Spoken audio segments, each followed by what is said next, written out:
We'll have the latest on an increase in COVID-19 numbers across the country and hear how it's affected production facilities here at home. We speak with the Carthage Crisis Center on how the COVID-19 pandemic has affected the way they are conducting their Thanksgiving feast this year. I'm Caitlin Shive. That's coming up. The 4 states most watched news starts now.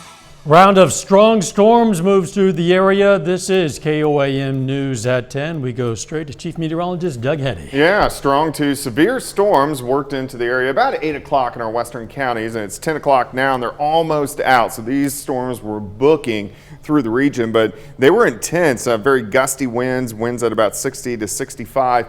Not extremely large hail, just a ton of it. A lot of areas had the ground covered with pea to dime size hail, but you can see how fast these storms are now racing off toward the east. Still severe thunderstorm warnings, Dade County, Lawrence County, and then also Berry County. So our eastern counties are getting the brunt of it now. Cassville, Monette, Aurora, Mount Vernon, up towards Stockton. Now, if we look behind that first initial band, we still have very heavy rain through southwestern Missouri and northwestern Arkansas, but we aren't seeing anything severe. On the Kansas and the Oklahoma side, things are calming down, and slowly will start to dry out. All these storms will continue pushing east, and then we're mainly dry until late tonight. We'll start to get some light showers back in here late tonight into tomorrow morning. So we're going to see what's coming next, and of course Thanksgiving here in just a little bit. All right, see you soon. There are growing fears that the upcoming holiday season will further fuel the spread of the coronavirus. More than 12 million Americans have already been infected. More than 250,000 have died. Nancy Chen reports. The U.S. is preparing to celebrate Thanksgiving in the middle of a pandemic. We're going to see a major spike. Officials across the country are sounding the alarm about the potential danger of a traditional holiday get-together. We're mostly pleading with people to do the right thing behind closed doors. Celebrate with just your immediate family, and please don't do it with grandma and grandpa. Many are ignoring that advice. AAA estimates that up to 50 million Americans will travel to their Thanksgiving destination. In the beginning, I wasn't seeing such young patients, and now lately we're getting patients in their 20s. More than 85,000 COVID-19 patients are now hospitalized in the U.S. Some areas have already run out of bed space. Surgeon General Jerome Adams says that puts everyone at risk. You may not be able to go in and get your heart attack treated. In New York City, the rising infection rate has prompted public schools to close. In the hardest hit neighborhoods, restaurants and other businesses are facing new restrictions. I think that some people don't care. That's the problem. Some experts believe people are being less cautious now that new vaccines are on the way. Washington Governor Jay Inslee says the next month will be critical. There really is good news available to us to get to that goal line if we just stick together in the next few weeks. The CDC is reconsidering its quarantine guidelines for anyone exposed to the virus. It's currently 14 days. CBS News has learned that the agency may lower that to 7 to 10 days. Nancy Chen, CBS News, New York. COVID-19 has an impact on a lot of industries and fields, including manufacturing. A couple of local manufacturers are seeing differing effects. Candy House Gourmet, which makes all of their products in-house, has taken extra steps to ensure their workers and customers are safe during COVID. Officials say it's beneficial that they're a food manufacturer, as many of the current COVID safety protocols were already in place. However, what they don't have is an increased workforce, which they need for increased demands during the holidays. So we usually double, if not triple, our year-round staff at the Christmas season. And this year, we just don't have the applicants. We've been running a lot of different courses to try to get those people in, but we're just not seeing those numbers this year. We also spoke with Modine Manufacturing in Joplin, who said they're seeing the same problems, bringing in skilled workers to meet increased production demands. The Mcdonald County, Missouri Health Department is reporting 4 more COVID-19 related deaths. They did not provide any information about the patients. These latest deaths bring that county's total to 21. Some more Kansas counties have made decisions on whether they'll follow Governor Laura Kelly's new mask mandate. Crawford County has opted in to the new mandate. Cherokee and Bourbon County opted in as well. Wilson County passed their own mandate that would require a face covering in all public indoor and outdoor places where social distancing is not possible. That order will last for at least 30 days. The Carthage City Council will hold a special meeting tomorrow to discuss a possible mask mandate. That'll be at 3:15 in the council chambers. The city of Miami, Oklahoma tonight got input from residents about a possible mask mandate there. Speakers tonight included some people who say a mandate would infringe on their rights, and local medical professionals who worry that if something isn't done, the healthcare system could become overwhelmed. The house is on fire, that we're getting exponential increase in our rates of COVID-19 cases, and the longer we wait to do a mask mandate, the more people are going to suffer illness and perhaps die. The slippery slope. People don't understand truly what socialism is and what it means to start forcing things on people.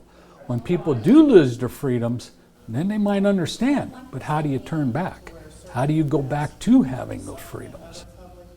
There was no vote on a mask ordinance tonight. The city says the earliest one would be voted on is December 15th. The pandemic is changing the way some people celebrate Thanksgiving, and it's changing how the Carthage Crisis Center is handling their Thanksgiving feast that helps feed people in need. KOIM's Caitlin Shive gives us a look at the preparations. Preparations are underway for the Carthage Crisis Center's annual Thanksgiving feast to feed those in need. It really is one of our biggest events of the year. We typically feed about 400 people in the community. On a normal occasion, we feed them in-house, and then we also deliver meals to people in the community who aren't able to come out. But this year, because of the pandemic, things will look a little differently, with a focus on to-go meals and only family members of residents allowed inside. They're able to have family members come in, provided they're completely clear of any COVID-related symptoms, and they're able to sit down with their family members socially distanced throughout our building so they can have Thanksgiving dinner. Karen Anderson has been a resident at the Crisis Center for almost 10 months now and was relieved to know she could still celebrate the holiday with family. It was uplifting. But she also wanted to help out where she could, using her time to prepare the to-go meals. I always help out whenever and wherever I can, so it's my way of giving back. They are prepping around 400 meals for the community with contactless delivery, and volunteers for preparations are being kept small for safety purposes. We've had such amazing support from the community, my own personal family, coming in to help prepare food to make sure that we have enough so that no one goes without. Each community member will get a hot and cold box full of classic Thanksgiving food, something those at the center worried wouldn't happen this year, but are thankful that it is. Sometimes the holidays are really hard. Sometimes they're challenging enough. And so if we can be a bright spot, and if we can be a place of reprieve for someone to know that they've been taken care of and they've been thought of, we want to do it. So then our shift focus changed, and we wanted to say, okay, so how can we do this? It's not a matter of can we, how can we do it? In Carthage, Caitlin Shive, KOIM News. The center also wanted to thank the community for all their donations to help with the Thanksgiving feast this year. Empire District Electric customers will see lower bills. A residential customer using 1,000 kilowatt hours will get a $2.33 decrease per month. Empire says this decrease reflects fuel and purchased power costs. This decrease in bills will start on December 1st. That's next week. We have a sad note to pass along tonight, a death of a member of the KOIM family. Matt Newberry joined us in 2016 in Master Control. He became the Master Control Supervisor. He loved sports, spent years working with Pitt State and with the MIAA. He was one of the driving forces behind our annual Pigskin Preview. Matt was a colleague, he was a friend to all of us here, and we will miss him. President-elect Biden today formally introduced several of the people he's chosen for his incoming administration. President Trump also made his first public appearances since administration officials began the formal transition process. But the president still has not conceded, now 3 weeks after Election Day. Natalie Brand has the latest from the White House. Well, good afternoon, everyone. President-elect Joe Biden presented his key diplomatic and national security nominees Tuesday. We're going to have the first woman lead the intelligence community, the first Latino and immigrant to lead the Department of Homeland Security, and a groundbreaking diplomat at the United Nations. The picks include Alejandro Mayorkas to serve as Secretary of Homeland Security. My father and mother brought me to this country to escape communism. And Linda Thomas Greenfield to represent the United States at the UN. Only in America would we be where we are today. Nearly 3 weeks after the election, General Services Administrator Emily Murphy officially signed off on the beginning of the transition process. I'm pleased to have received the ascertainment from GSA. The Biden-Harris transition team is now in contact with federal agencies, and a key focus is the country's most pressing issue, the coronavirus pandemic. President-elect Biden sat down with NBC nightly news anchor Lester Holt. I think we're going to not be so far behind the curve as we thought we might be in the past. And there's a lot of immediate discussion, and I must say the outreach has been sincere. The president did not address the transition, but made brief remarks praising the stock market. I just want to congratulate all the people within the administration that work so hard. On Twitter, President Trump still says his challenges to the election results are moving full speed ahead. You invite President-elect Biden. But CBS News has learned the president has signed off on sharing the high-level daily intelligence briefing with President-elect Biden. Natalie Brand, CBS News, the White House. This evening, President-elect Biden said he would meet with President Trump if the president asked. Next week, the president-elect is expected to unveil his economic team. Former Federal Reserve Chair Janet Yellen is reported to be the frontrunner for Treasury Secretary. The airline industry will lose $157 billion between this year and next due to the COVID pandemic. That's according to industry body IATA. The losses are worse than those sustained during the Great Financial Crisis and 9/11. IATA expects airlines to stop losing money in the fourth quarter of 2021. It says things should improve in the second half of the year as borders reopen and a vaccine becomes more widely available. Doug Heddy's up next with a complete look at the forecast. A little bit later, Joplin residents weigh in on what the next 10 years could be like for the city's parks. Plus, the Kansas State High School Activities Association votes on whether to start winter sports on schedule.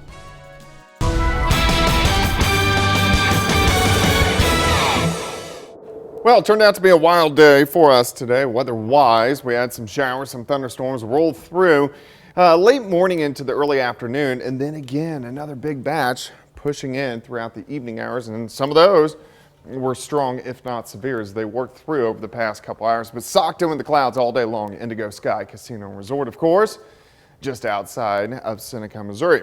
Temperatures still mainly hanging into the low to mid 50s, which is pretty cool to get any severe weather. This is about as cool as it can possibly get, where we can see some severe weather across the region. That is what we had tonight. Look at this line quickly rotating through. Started in our western counties at about 8 p.m. So it took about 2 hours to get through the entire viewing area, which is pretty quick. It was booking at about 40 to 45 miles per hour. It has weakened, at least the leading edge of this line, still from about Stockton, just outside of Springfield, and then curling down toward Table Rock Lake. Now, all this behind it, still some pretty moderate to heavy amounts of rain down along Interstate 49 all the way into southwestern Missouri and then also northwestern Arkansas. But we are done with the severe weather. We don't have any more severe weather. In fact, on the Oklahoma and the Kansas side, it looks pretty good. On the back side of this system, this is going to curl in later on tonight, so we are going to get some additional scattered showers, but I don't think anything strong or severe as we get a few more showers later on tonight. Here's midnight, most of us dry.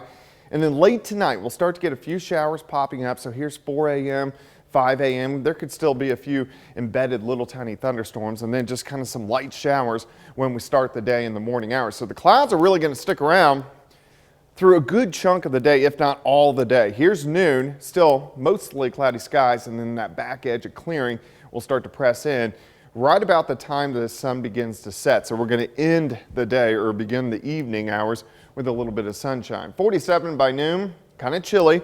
High temp of 49. We're going to have those northwest winds at about 10 to 20 during the afternoon. Pretty much clear skies tomorrow night. A few clouds will try to sneak in late.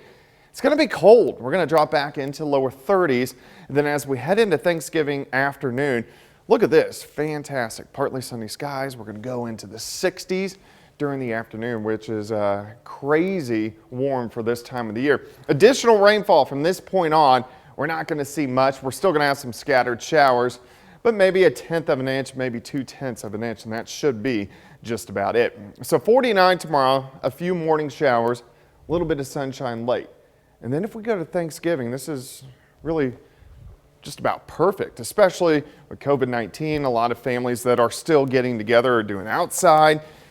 And really no complaints here as we're going to have plenty of sunshine. High temp is 64, 57 by 6 p.m. We do cool down a little bit for Black Friday, and then the holiday weekend, slight chance for rain late Saturday into Sunday. Cooling down even more, a high temp of only 38 next Monday. So if we're going to have a day that's 64 degrees, might as well be on Thanksgiving. The next few days at least seem a bit more like spring really than late a little November. bit. Thanks, Doug. Joplin Parks and Recreation Department hosted a public meeting today to get public input on the future of Joplin's parks. The department is working with Landworks Studio in Olathe, Kansas to come up with a 10-year master plan. Skateboarders, mountain bikes, trail connectivity, BMX bike tracks, those citizens, really have come out tonight really wanting to, say, hey, this is what we want in Joplin. We don't have it. If you missed tonight's meeting, you can still weigh in. You can find a link to do that on our website. Of course, that's KOAMnewsnow.com. Still ahead, the McDonald County boys take on Joplin, and Liberal and McCauley girls face off on the basketball court. We're going to have the highlights next.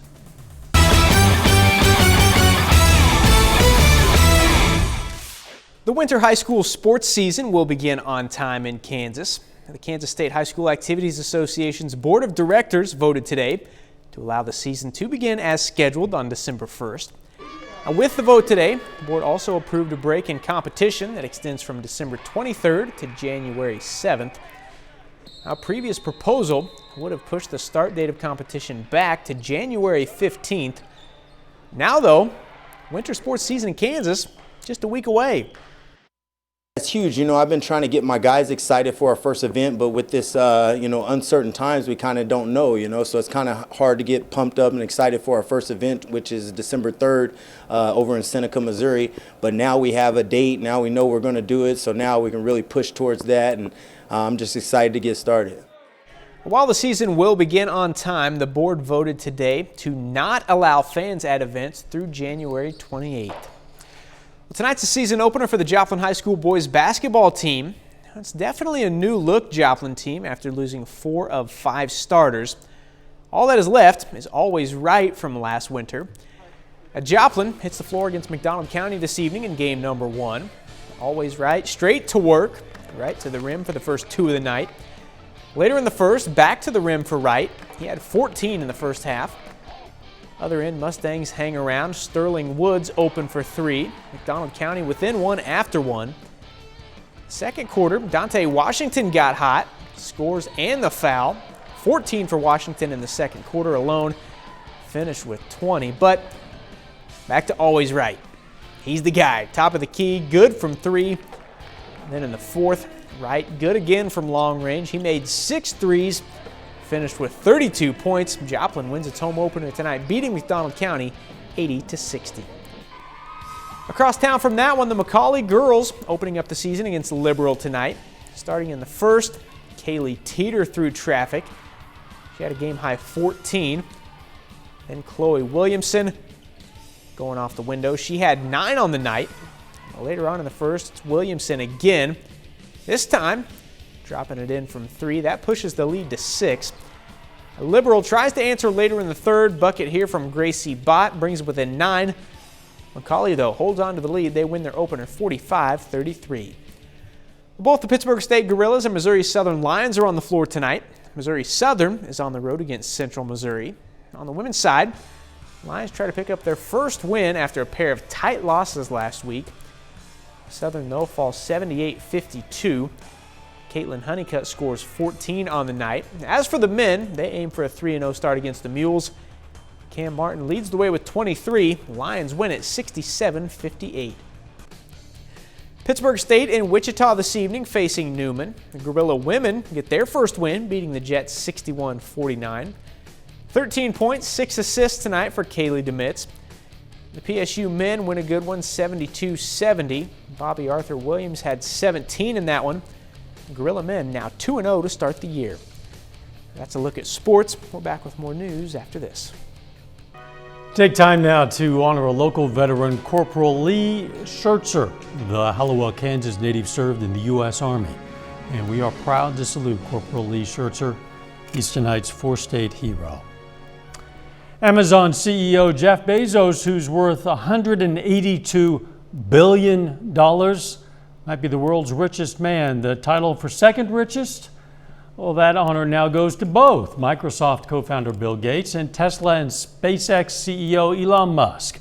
Musk just caught up with Gates to make it a tie, give or take $100 million or so. His net worth soared like one of his Falcon 9 rockets on Monday as Tesla shares hit a record high. The latest readout from the Bloomberg Index has Musk and Gates tied at $128 billion, roughly, each. Give or take a billion. Give or take. Yeah. You know, what's a few billion one way or the other, huh? No kidding. The weather. Yeah, showers sticking around for us tonight into tomorrow morning. Severe weather is out of here. Cool tomorrow, but Thanksgiving looks great. Thanks for joining us. We'll see you right back here tomorrow. In the meantime, let's take care of ourselves and each other.